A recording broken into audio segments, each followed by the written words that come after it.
આચાર્યજી પ્રણામ।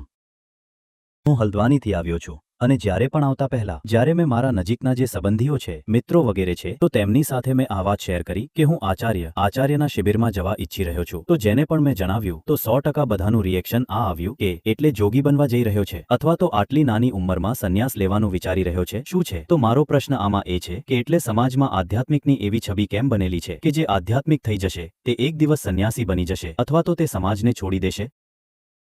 કર્યું હશે લોકોએ એવું, એટલે જ એવી છબી છે।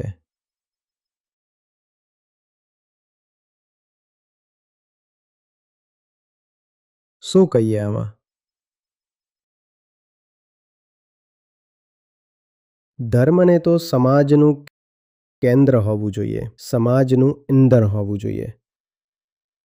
ધાર્મિક માણસ જેવું ઉર્જાવાન જીવન તો કોઈ બીજાનું હોવું જોઈએ નહીં।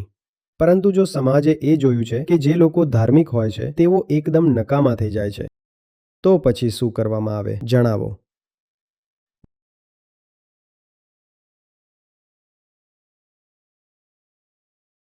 જો આજ અનુભવમાં આવ્યું છે સમાજના કે આધ્યાત્મના નામે લોકો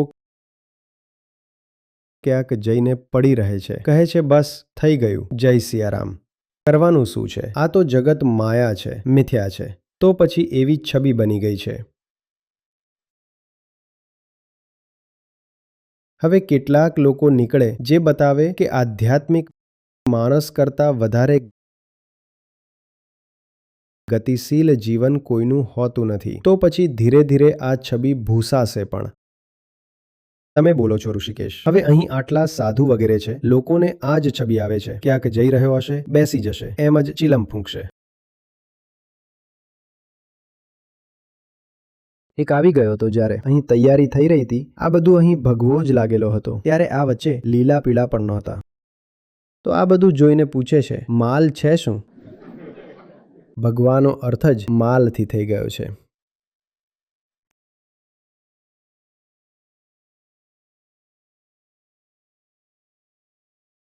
તૈયારીઓ 2-3 દિવસથી ચાલી રહી છે, લોકોને ઉત્સુકતા થતી હતી। વચ્ચે વચ્ચે બધા અહીં તહીંના આવીને ડોક્યું કરતા હતા કે શું થવા જઈ રહ્યું છે। તો લોકોની જિજ્ઞાસાઓ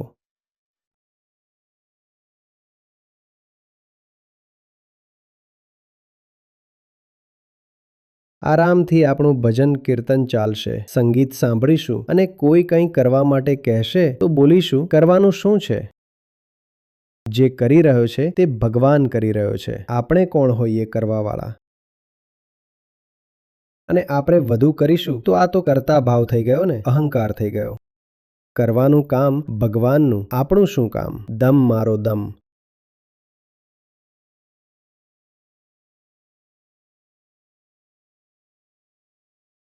કરીને બતાવો,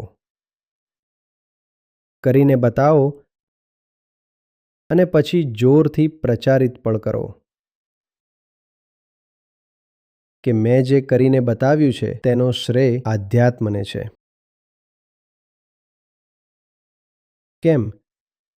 જ્યારે તે એવોર્ડ લેવા જાય છે અને બોલે છે કે ફલાણી મારી સિદ્ધિ થઈ છે, સિદ્ધિ શું થઈ છે? સિદ્ધિ એ જ થઈ છે કે કંઈક પણ એમ જ તેની દુકાનનું ઉદ્ઘાટન થઈ ગયું। હવે લોકલ ટીવી ચેનલ પૂછી રહ્યું છે કેવી રીતે કર્યું, કેવી રીતે કર્યું? તમારી સફળતાની પાછળ કોણ છે? તો બહુ પહોળી છાતીએ આવે છે, આ મારી ગર્લફ્રેન્ડ। ત્યાં તો તમે શ્રેય આપતા જરા પણ ખચકાતા નથી, આખી દુનિયાને જણાવી દો છો કે જુઓ આના કારણે મારું ઉદ્ઘાટન થઈ ગયું।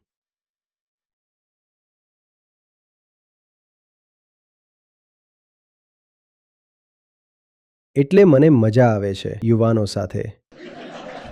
કેટલીક વાતો એવી હોય છે જે બસ અમે અને તમે સમજીએ।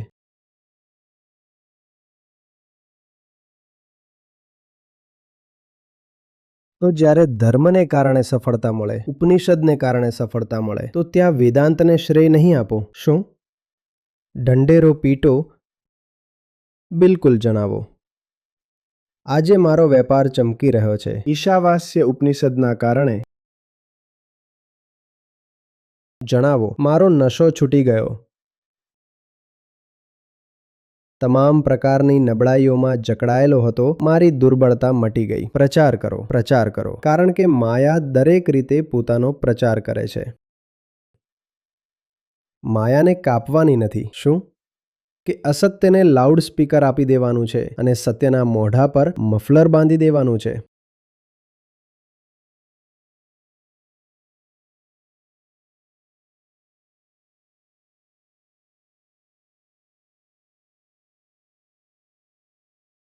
હમણાં કોઈએ જણાવ્યું, તમારામાંથી જ કોઈ સજ્જન છે તો તેમણે પોતાના ફેસબુકમાં ઋષિકેશનો ફોટો મૂક્યો છે. કાલે આવી ગયા હશે શિબિર માટે. તેમાં ફોટો મૂક્યો છે તે કેફેનો જ્યાં તેમણે કાલે ડિનર કર્યું. તમે કેફેનો પ્રચાર કરી રહ્યા છો. તમે આ શિબિરનો પ્રચાર નહોતા કરી શકતા? શરમની વાત છે કે નહીં? ઋષિકેશ શિબિર માટે આવ્યા છો અને ફેસબુક પર મૂકી રહ્યા છો કે હું ફલાણા કેફેમાં બેસીને ડિનર કરી રહ્યો છું. હા, ઇન કેફે રંગીલા ઋષિકેશ. અને અદ્વૈત સંસ્થા કહી રહી છે, ભાઈ ભાઈ અમારું પણ નામ લખી દેતા. અમને પણ પ્રચારની સખત જરૂર છે. કેફે રંગીલા.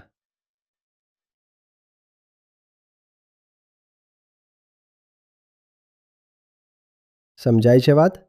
તો અધ્યાત્મનું નામ બહુ ખરાબ છે પહેલાં જ. તેને બહુ સારા પ્રચારકોની જરૂર છે.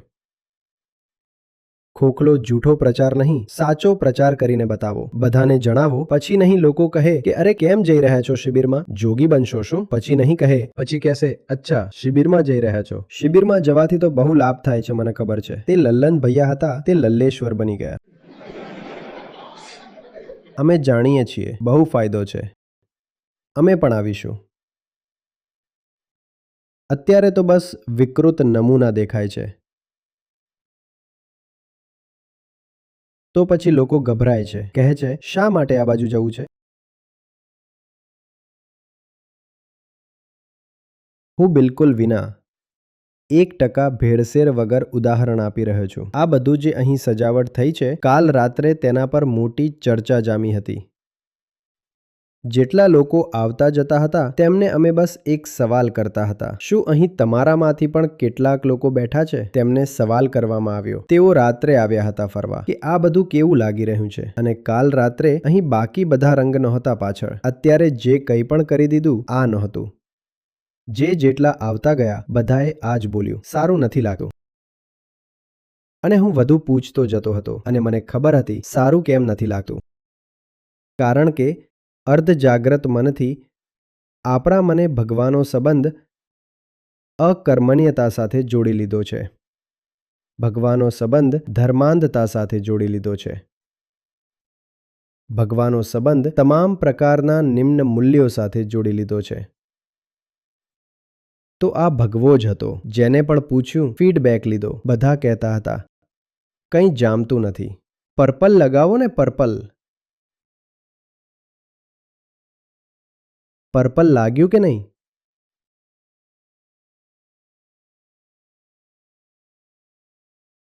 Baby pink. Baby pink. ઠીક. ભગવા ઉપર બેબી પિંક. સરસ. લોકોનો દોષ નથી, ભગવાનો દોષ છે. જેમણે ભગવું ધારણ કર્યું તેમનો જ દોષ છે. અને ભગવાએ જ પોતાનું સન્માન પોતે પાછું મેળવવું પડશે. આ કોઈ હલકો રંગ નથી. આ બહુ જબરદસ્ત રંગ છે. આ ઊંચામાં ઊંચો રંગ છે. પણ તેનું નામ ખરાબ થઈ ચૂક્યું છે. તેને તેનું ગૌરવ પાછું અપાવવું પડશે.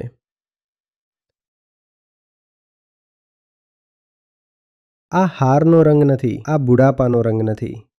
આ આગનો રંગ છે. આ જીતનો રંગ છે. આ આથમતા સૂરજનો રંગ નથી. આ ઉગતા સૂરજનો રંગ છે.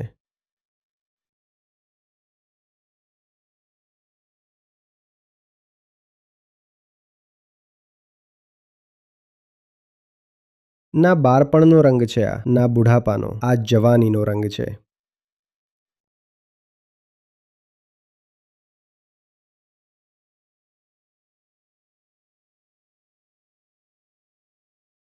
તેને તેની પ્રતિષ્ઠા પાછી જોઈએ. જેટલું કરી શકીશું કરીશું.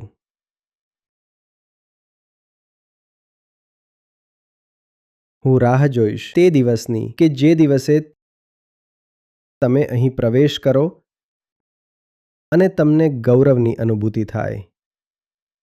જે દિવસે ભગવાને ના વોયલેટ, ના પર્પલ, ના બેબી પિંક કોઈની જરૂર ના પડે.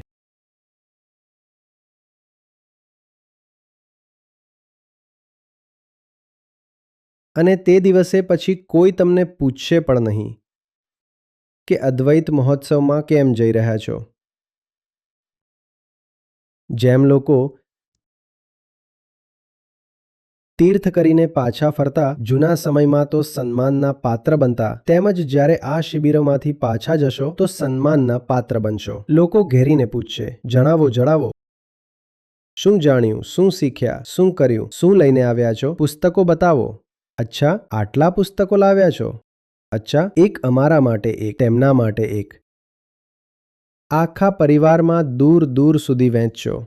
જેમ પહેલા પ્રસાદ વહેંચાતો હતો ને, કોઈ પાછું ફરતું કેદારનાથથી તો બધા મળવા આવતા, કહેતા થોડું અમને પણ આપો, થોડું અમને પણ આપો. તેમજ અહીંથી જ્યારે પાછા ફરશો તો પુસ્તકો વહેંચશો, 10, 10, 20, 20, અને લોકો માથે ચડાવશે.